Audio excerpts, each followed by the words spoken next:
I knew I didn't belong the moment I saw my nameplate, low-educated fake dad. It sat there, shiny and mocking, right in front of my seat at my only son's wedding. Every other table shimmered with credentials, Drive N, Professor Shaw, CEO Meta, while I was the stain they couldn't bleach out. The bride's family didn't bother hiding their laughter. Some chuckled behind napkins, others just let it echo off the marble walls like a slap I wasn't allowed to return. I stood up then, chest tight, with 25 years of sacrifice dissolving into cheap mockery. When I reached for my coat, ready to vanish like they wanted, my son caught my wrist. He didn't say sorry. Didn't defend me. Just leaned close enough to whisper, "Dad, let's go home." That was the moment it hit me, he knew. He knew and let it happen. I didn't sleep that night. Their laughter played on repeat in my head, twisted with the bride's father's smug voice. Education matters, you know. Blood alone doesn't make a father. To them, I was a taxi-driving relic, oil under my fingernails, not worth the chair I sat in. Maybe they were right. I didn't belong. But I was there. Every scraped knee, every exam fee, every hungry night, I made sure he wasn't. But under those chandeliers, none of that mattered. I was the ghost they were burying alive. He wasn't always like this. I was his hero once. When he was 5 and asked why his mother left, I told him gently, she couldn't love the way we deserved. He hugged me tighter. When he won that scholarship, I wept harder than he did. He promised me then, one day, I'll look after you, Dad, like you did for me. But success edits memories. The fancy shoes, the polished accent, the shiny corporate handshake, somewhere he traded we for I. Next morning, sipping my tea, I saw the headline, his company merged with N Biotech. The bride's father's empire. The wedding wasn't love. It was leverage. And that nameplate was my tombstone. They needed to erase the past, me. So I drove to my old garage, and pulled out a drawer I hadn't touched in 12 years. An old laptop, dusty but not dead. I charged it, booted it up, opened the folder named RA-CO. My insurance policy.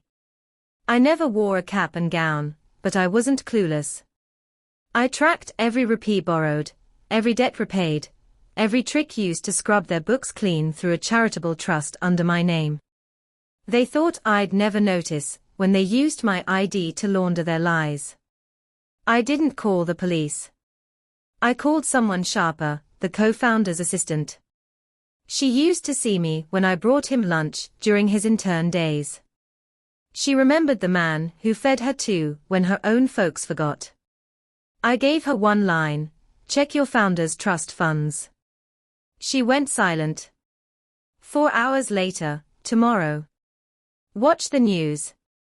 At 10:42 a.m., the company's site vanished. Their Twitter blanked out.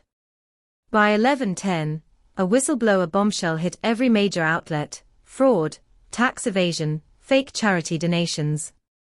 All traced to the poor mechanic father, whose name propped up the whole rotten show. By 12:30 p.m., a news anchor said, sources confirm the fraudulent trust was linked to the groom's father, a retired mechanic and single parent now cleared of any wrongdoing. And just like that, their castle cracked. I didn't cheer. Didn't toast victory. I just sat by the window, watching the sky darken. That evening, he came back alone. No cameras. Just him. He looked smaller somehow. Dad, he rasped from the doorway. I didn't know about the nameplate. That wasn't me. I stared at him. Your silence was. He swallowed air, no words left. I raised a son, I said. Not a brand. Not a bargaining chip. When they mocked my name, you stayed quiet. You laughed with them. He stepped closer. I didn't move. Just held up my hand, calm as dawn. You sold your soul to be one of them. But I didn't raise you to forget where you came from. So now, rebuild it without the thing you buried. I turned inside. He didn't follow. They say revenge is thunder. Mine was a whisper, a crack in the boardroom walls, a stutter in the press release, a name they'll never dismiss again. I wasn't fake. I was the foundation they paved over. They called me low-educated. But I taught him the last lesson, quietly. And this time, no one laughed.